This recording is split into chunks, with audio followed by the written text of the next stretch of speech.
Hello, my good people. Today I'm here to talk about.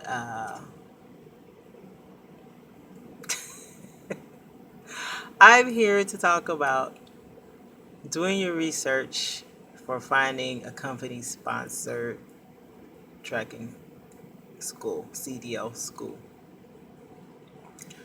Um, the easiest way to do it is making use of the internet.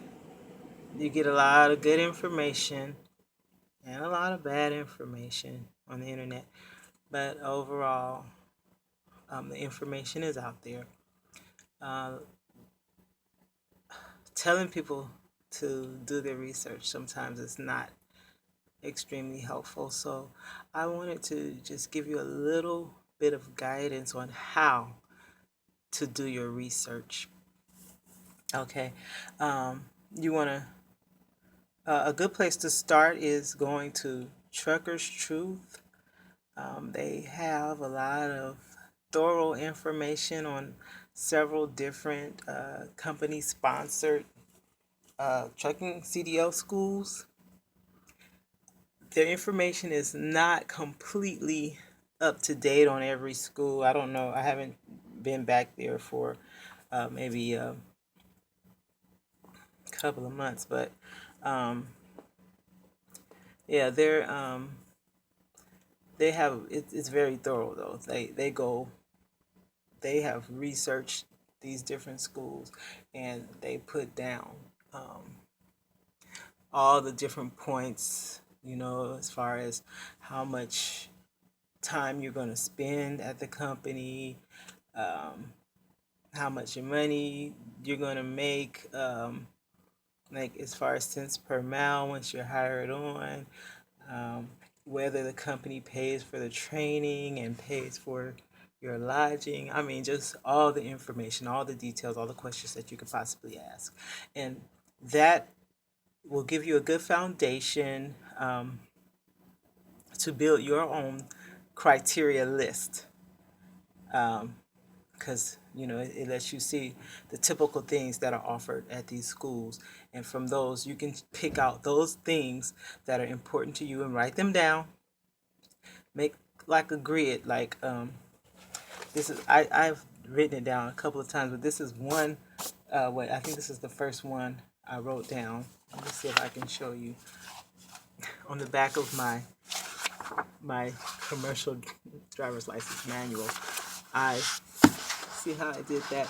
I wrote down the names of the companies, and then across I wrote the different offerings that they had, the general offerings that they had, and then I filled in the information and I made a comparison. So, like, I had chosen out of the schools that I saw, the ones that were in my area that looked interesting to me because of the type of freight they handled, or the areas that they went in.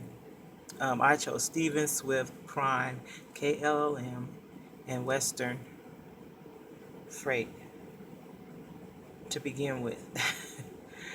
I mean, I went through a couple of these lists, and then I put their training, whether it's paid. And then I put if they have a lease purchase program. Then I put the cents per minute. I have another more extensive list, but it's back home. I'm here at Prime right now. So my other list that has more columns, because I also added in whether they have forced freight and whether they make you do team driving for an extended list of time. Also, I think I had night on this list too. On my other list, I had night because I remember back in October 2015, I really wanted to go with night because although they didn't pay as much as Prime did for the training, they did not have forced dispatch and you did not have team driving. So that was important to me. Something else may be important to you. Um, The reason why I didn't go at night is because they weren't hiring from my area, so they got eliminated from the list. Um,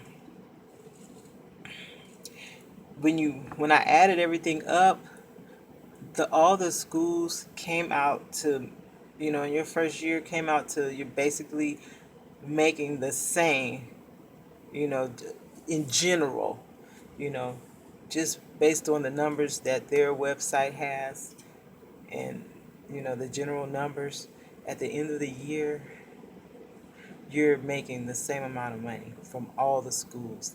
I mean, it's organized in different ways, but you're going to make approximately $40,000 your first year in general.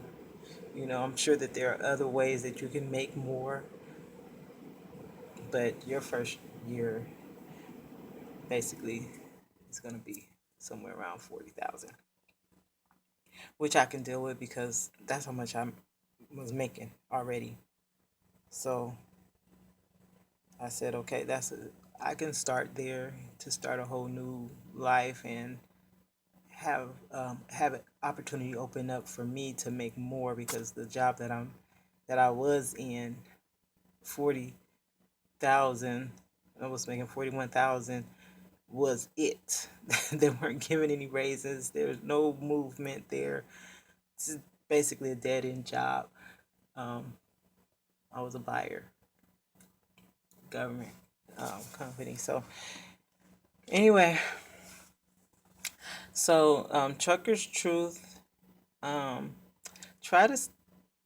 I mean, it's good to read positive and negative feedback from the companies, but just be aware of the opinions that you read are based on a person's personal experience, and you don't know the full story. So just kind of be open minded when you're looking at the different pros and cons of people's comments. Um, what else? Use Google, because there are other companies out there, some smaller companies that also offer training. Some of them are like, there was Henderson Trucking, and I found out that they're hooked on with Prime. So I said, well, I guess I might as well go with Prime, since But I don't know. It could have been a better choice. I just didn't really look deeply into that. So I let months pass by. I started my deep research in October 2015, and I had decided that I was going to go to a community college and just get my license, because I was thinking, if I go to a community college, I'll have more flexibility on what company I would actually go to and work for, and I wouldn't have to be under a year contract with that company.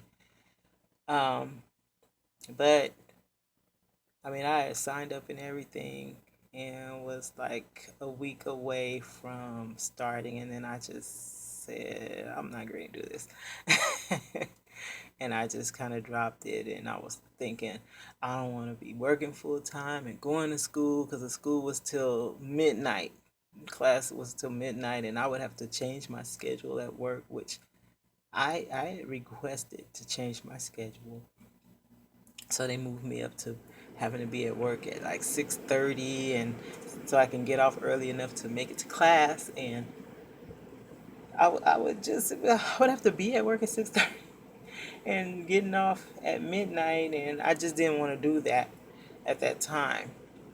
Apparently it wasn't my time. And um,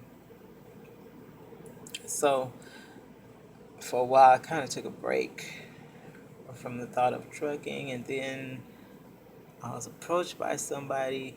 Anyway, long story short, I was re-sparked to do trucking again by someone approaching me with uh, an offer to drive for them.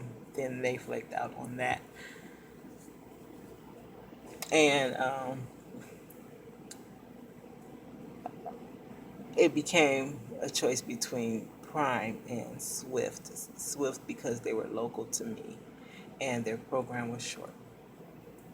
And I just chose Prime because I figured I need more training than that. And plus, Prime pays more for their training, which is comparable to what I am making now. So I'm here at Prime. I hope that the information I have offered here on this video is helpful to you. And if you have any questions, just put them below in the comments section. Peace.